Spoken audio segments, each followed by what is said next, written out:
មកក៏ដែរ3ឆ្នាំជាងហើយបើមិនហូបស៊ុបស៊ីឈុនក៏ទៅហូបគុយទាវអ៊ីវៀតណាមមកក៏ដែរមិនបំណងហូបម្ហូបក៏ដែរទេមកក៏ដែរបំណងហូបម្ហូបចិនជាមួយម្ហូបវៀតណាមអញ្ចឹងហើយបើមកក៏ដែរសួរខ្ញុំថាខ្ញុំស្គាល់ម្ហូបក៏ដែរអីខ្លះខ្ញុំមិនសូវស្គាល់ប្រហែលទេស្គាល់តែម្ហូបពីមុខដែលខ្ញុំធ្លាប់ហូបអញ្ចឹងណាបើក្រៅពីនោះគឺខ្ញុំចប់មកហើយមួយរយៈហ្នឹងឡៃវីវក់ជាមួយគុយទាវអ៊ីវៀតណាមមកដែរបានចូលស៊ុបចិនប៉ុន្តែខ្ញុំគិតផាជីខ្ទង់2 3ខែខ្ញុំមិនដែរបានចូលស៊ុបស៊ីឈុនទេហាងប៊ូហ្វេគេហើយបើសួរថាហាងប៊ូហ្វេចិនស៊ុបស៊ីឈុនហ្នឹងនៅណានៅជិតកន្លែងរោងចក្រខ្ញុំដែរនៅខ្ញុំជិះឡានក្រុងទីខ្ទង់20នាទីមកដល់ហើយហាងស៊ុបហ្នឹងកន្លែងតំបន់ខ្ញុំហ្នឹងនៅខូរ៉េណាគ្នាបើសិនអ្នកគ្នាមកពីគីមផោពីចំណតខូរ៉េហ្នឹងដើរតែមកផ្លែតដល់ហើយហាងស៊ុបចិនមិនសូវមានអីច្រើនទេអ្នកគ្នាមានតែសាច់មានតែបន្លែប៉ុណ្ណឹងហើយសាច់ដែលខ្ញុំលើកមកហ្នឹងមានសាច់គោជាមួយនឹងសាច់ប៉ប៉ែមានពីរមុខប៉ុន្តែខ្ញុំមិនសូវដឹងថាសាច់អីខ្លះតែខ្ញុំហូបធំខ្លះដែររៀងឆ្អែតប្រហែលជាសាច់ប៉ប៉ែនិងសាច់ឈាមអីមកក៏ដែរមិនតម្រង់ចូលស៊ីកតាំងម្ហូបក៏ដែរណាចូលម្ហូបចិនរហូតហាងស៊ុបចិនហាងអ៊ីវៀតណាមហាងគុយទាវក៏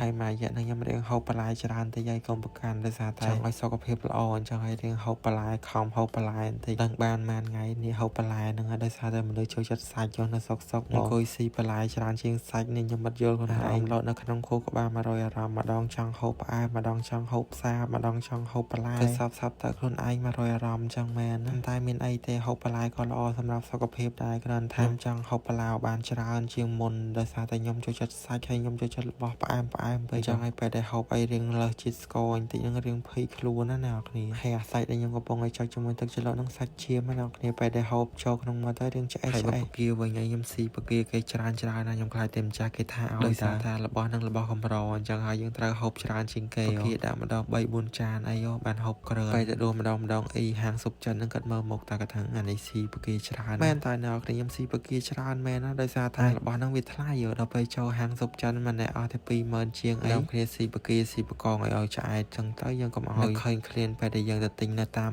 អីវាថ្លៃហើយបន្ទាប់ពីស៊ីឆ្អែតហើយគិតលុយហើយអត់ហ៊ានជិះចណ្ដើរយកទេសុកចិត្តដើរចណ្ដើរជើងដោយសារវាឆ្អែតពេកយកម្នាក់ស៊ីឆ្អែតហើយមុខឡើងស្អុយហើយនេះមកចូលអាកន្លែងគេថតរូបនៅកូរ៉េអ្នកគ្នាគឺច្រើនដូច ស្ទីតយកគេអញ្ចឹងអ្នកគ្នាពេលដែលយើងចង់ថតរូបជាស្លឹកអីចឹងយើងថតហើយយើងយកមកបិទតាមជាងតាមអីគេហ្នឹងទៅបិទពេញហ្នឹងប៉ុន្តែដោយសារតែពេលដែលថតហ្នឹងអស់លុយអញ្ចឹងហើយខ្ញុំអត់ថតតែខ្ញុំគ្រាន់តែចូលមកលេងក្នុងហ្នឹងវាមានម៉ាស៊ីនត្រជាក់អញ្ចឹងណាខែក្តៅបើសិនយើងដើរក្តៅខ្លាំងអញ្ចឹងចូលក្នុងហ្នឹងគេមានម៉ាស៊ីនត្រជាក់មានអីប៉ុន្តែយើងអត់ហ៊ានចូលយូរខ្លាចគេដេញយើងដើរឆ្អែតហើយចូលហាងបន្លែទិញនំតកទិញស្ពីខាត់ណាឬក៏គេហៅប្រូកូលីហ្នឹងខ្ញុំទិញ2 3ដែរខ្ញុំហូបពេលល្ងាចខ្ញុំខ្ជិលហូបបាយអីយោអ្នកគ្នាហើយទិញបន្លែបានទិញទុយហើយនាំគ្នាដើរកន្លងអ៊ីម៉ាតនិយាយមែនតំបន់ដែលកន្លែងខ្ញុំរស់នៅហ្នឹងគឺអត់ពិបាកទេថាបន្លែគេលក់នៅក្នុងម៉ាតឬក៏តូបយាយដែលគាត់លក់តាមតូបដូចនៅស្រុកខ្មែរហ្នឹងក៏មានលក់ដែរក៏បានចូលអ៊ីម៉ាតទិញអាវដូចខ្ញុំពាក់នេះខ្ញុំមិនសាពាក់អាវពណ៌ខ្មៅពណ៌អីចឹងខ្ញុំទិញតែកញ្ចប់អញ្ចឹងមកកញ្ចប់ហ្នឹង19000មានសមានខ្មៅចឹងទៅហើយគ្រប់វីដេអូអ្នកគ្នាតែ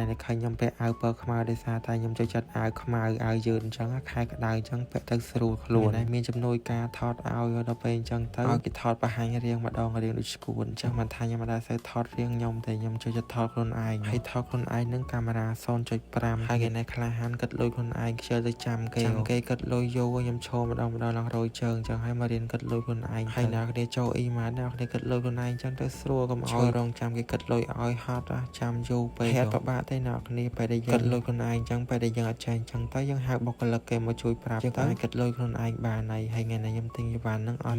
4040ទេដោយសារតែខ្ញុំអត់ត្រូវទិញអីទេខ្ញុំទិញតែបន្លែជាមួយនឹងស្លាតតែមិនតិចទេខ្ញុំទុកហូបពេលល្ងាចយកហើយយើងគិតលុយឲ្យអីហើយអញ្ចឹងទៅដកកាតយកយីវ៉ាន់ចេញពេលខ្លះទៅថារស់នៅប្រទេសកូរ៉េក៏ស្រួលមួយយ៉ាងដែរស្រួលចាយលុយម្ដងគឺអត់មានពិបាកអីទេចេញពីអ៊ីម៉ាតមកទិញកាហ្វេ2កែវយកមកផឹកមាត់សួរនោះហើយវីដេអូខ្ញុំក៏មានតែប៉ុណ្្នឹងដែរអរគុណច្រើនបាយអ្នកគ្នាជួបគ្នានៅវីដេអូក្រោយ